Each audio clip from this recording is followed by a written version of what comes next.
Salut et bienvenue dans cette formation, notamment dans cette vidéo dans laquelle nous allons voir les ternaires. Il existe une autre forme de condition beaucoup moins fréquente, mais que je vous présente quand même, car vous pourriez un jour ou l'autre tomber là-dessus. Il s'agit de ce qu'on appelle les ternaires. Alors, pour la définition, c'est quoi un ternaire? Un ternaire est une condition condensée qui sert à faire deux choses sur une seule ligne. C'est une condition condensée qui sert à faire deux choses sur une ligne. Donc, premièrement, le ternaire va tester la valeur d'une variable dans une condition. Deuxièmement, affecter une valeur à une variable selon que la condition est vraie ou non. Nous allons voir ça de plus près dans notre éditeur de texte.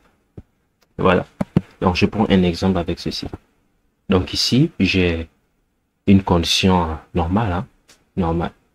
Donc, ici, j'ai un if. Donc, ici, je déclare une variable, âge. Donc, je mets la variable, la valeur à 2. Et je dis si l'âge est supérieur ou égal à 18. Donc, voilà. Je déclare une variable interne ici, qui est adulte. Donc, et là, on va écrire vous êtes adulte. Et j'affiche tout simplement la valeur de la variable. Et sinon, c'est cela. Donc, vous voyez que si j'exécute ceci, vous êtes mineur. Ce sera vous êtes mineur. Pourquoi? Parce que l'âge, je l'ai déclaré. Pourquoi? Parce que la valeur de l'âge est à 2. Voilà. Et donc, si ici je mets 20, 28, ce sera écrit vous êtes adulte. Évidemment, la valeur de la variable est à 28. Et 28 est supérieur à, oui, est supérieur à 18. Et donc, vous voyez que ici, le if else là, prend combien de lignes? 1, 2, 3, 4, 5, 6 lignes. Uniquement pour faire ça. 6 lignes. Et donc ici, on va utiliser ce qu'on appelle le ternaire. Voilà, le ternaire. Donc, le ternaire ici va nous permettre de condenser cette condition en une seule ligne. Vous allez croire peut-être que c'est impossible, mais vous allez voir avec moi que c'est bien possible. Donc, qu'est-ce que je vais faire? Je vais commenter ceci. Pouvoir faire un exemple avec le ternaire.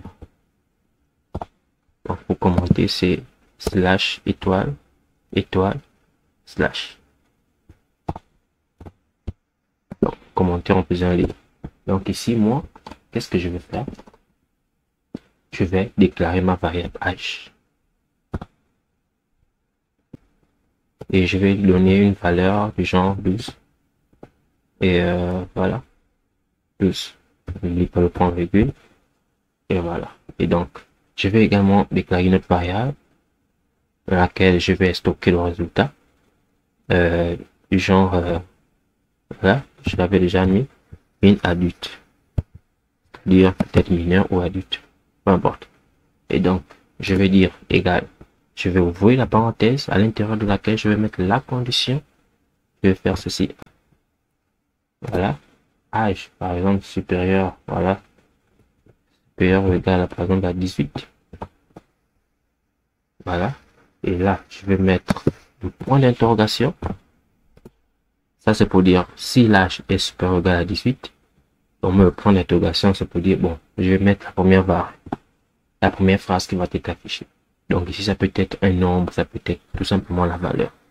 Donc, ceci, je vais mettre, ça peut être n'importe quelle valeur que vous voulez. Donc, moi, je vais mettre tout simplement, vous êtes, voilà, si c'est super, je vais mettre, vous êtes adulte. Je vais prendre ceci. Et je vais venir mettre ici. Vous êtes adulte. Et je vais mettre 2 points. Et je vais mettre ici, l'exception.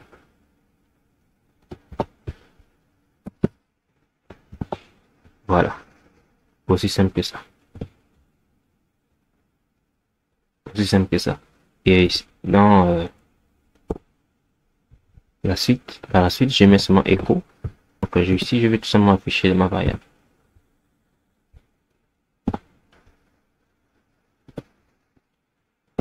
Voilà. Donc, vous voyez que je vais déjà premièrement commencer par tester pour voir quel est le résultat. Vous êtes mineur. Quoi? Cela. Parce qu'ici, j'ai mis condition.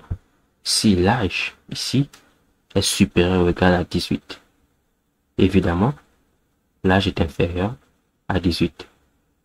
Donc, si je mets ici, par exemple, 100, 102, ben, le résultat, ce sera ceci. Vous êtes adulte qui va s'afficher. En fait, la valeur qui vient après le point d'interrogation, c'est la première valeur qui va être affectée à cette variable. Min adulte. Donc, celle-ci, c'est rien que la condition. Donc, la première valeur qui est juste après le point d'interrogation, c'est celle-là qui va être affectée à cette variable si cette condition est vérifiée. Mais si cette condition n'est pas vérifiée, le programme va tout simplement sauter cette valeur et venir prendre cette valeur, introduire dans cette variable. Aussi simple que cela. Donc ici, j'ai mis 122. Donc, le programme va vérifier si l'âge est supérieur ou égal à 18. Donc, si c'est le cas, bien sûr. Et donc, c'est cette phrase, cette valeur qui va être stockée à l'intérieur de cette variable. Et on va voir ça ici. Vous êtes adulte. Vous êtes adulte. On est bon. Et donc, ici, si j'enlève ça, je mets 2. Le programme va vérifier si l'âge est supérieur ou égal à 18. Si c'est le cas, donc ça va être affecté à cette variable.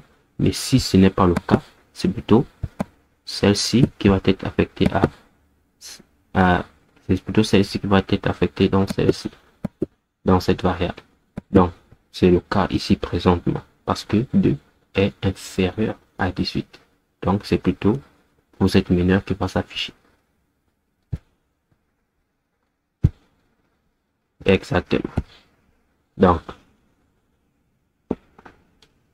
Donc ici, vous voyez que on est parti de 6 lignes pour une ligne tout simplement. Et 2 parce qu'on va afficher le résultat. C'est très pratique. Très pratique. Donc, le ternaire sert à quoi? Donc, ça teste la valeur de la variable dans la condition. Donc, ici, ça teste la valeur de la variable. Voilà. Et affecte la valeur à une variable selon que la condition est oui ou non. Selon que la condition est vérifiée.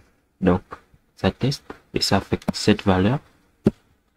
Si ça, c'est vérifié. Ou sinon, la valeur qui est là, si celle-ci n'est pas vérifiée. Et donc, merci de tout. N'oubliez pas de vous abonner, de liker et de sonner la cloche de notification pour ne rater aucune des prochaines vidéos. Et on se retrouve pour des prochaines vidéos. Merci.